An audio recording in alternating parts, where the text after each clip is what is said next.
नमस्कार मित्रों। मैं इंश्योरेंस कंपनी में एक एडवाइज़र के रूप में कार्य करता हूं।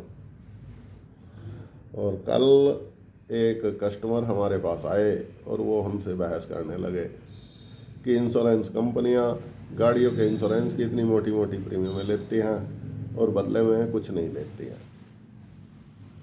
तो मैंने तो वैसे उसे समझा दिया था सही ढंग से। और बाकी एक बात मैं सामान्य तौर से सभी लोगों को बताना चाहता हूँ कि जो ये इंश्योरेंस है व्हीकल का, ये कागज मात्र नहीं है कि पुलिस वालों को दिखा दिया और चालान से बच गए, या आरटीओ को दिखा दिया चालान से बच गए। ये आपके कई ऐसे महत्वपूर्ण जोखिमों को कवर करता है कि जो वो आपके ऊपर पड़ जाएं तो आपके जीवन की सारी अर्थव्यवस्था गड़बड़ा सकती है। मैं एक छोटी सी कार की बात करता हूँ। एक स्कॉर्पियो कार का बीमा लगभग 15-16 से 20 हज़ार के बीच में होता है, जिसमें गाड़ी की एक मूल्य निर्धारित किया जाता है, उसकी प्रीमियम होती है। उसके बाद उसमें थर्ड पार्टी की प्रीमियम होती है, उसमें थर्ड पार्टी प्रॉपर्टी डैमेज की प्रीमियम होती है, उसमें जो चालक चलाता है उसकी प्रीमियम होती है, और उसमें जो ओनर ड्राइवर होता है, जो सवारियां होती हैं, उनकी भी प्रीमियम होती है। वो सब जोखिम कवर होते हैं।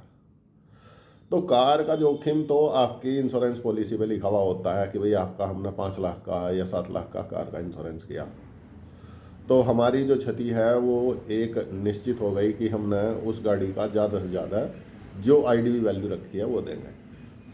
दूसरा होता है इसमें पेड ड्राइवर।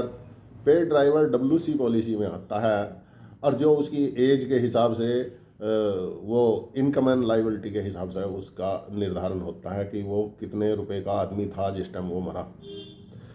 तीसरा होता है ओनर ड्राइवर। ओनर ड्राइवर की भी रिस्क लिखा हुआ होता है, वो 15 लाख रुपए का होता है। और एक जो सवारियां होती हैं उनका 1 लाख का या 2 लाख का इंश्योरेंस होता है, जो निश्चित तौर से लिखा हुआ होता है। लेकिन एक थर्ड पार्टी इंश्योरेंस होता है, जो सड़क पर चलने वाला कोई आदमी उससे टकरा के मर जाता है, जब उसके घर वाले दावा करते हैं तो वो लिमिट अनलिमिटेड है, उसकी कोई लिमिट नहीं है।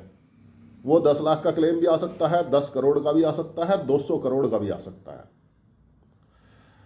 तो अगर आपकी गाड़ी से टकरा के कोई ऐसा आदमी मर गया जो अरबपति हो और उसके परिवार वाले दावा करते हैं, तो आपको वो पैसा पे करना पड़ेगा, अगर आपका इंश्योरेंस जायज़ और वाजिब नहीं है। तो इसीलिए इस कागज़ को फालतू कागज़ ना समझो, और सही आदमी से सही कंपनी से कागज़ लो और सही समय पर लो, ताकि आपके जीवन में होने वाली कोई अप्रिय घटना की हानि में कंपनी आपके साथ साझेदार होकर के खड़ी हो। तो भाई इंश्योरेंस को की वैल्यू समझो, समय से कराओ और सुरक्षित रहो। नमस्कार, आपका दिन शुभ हो।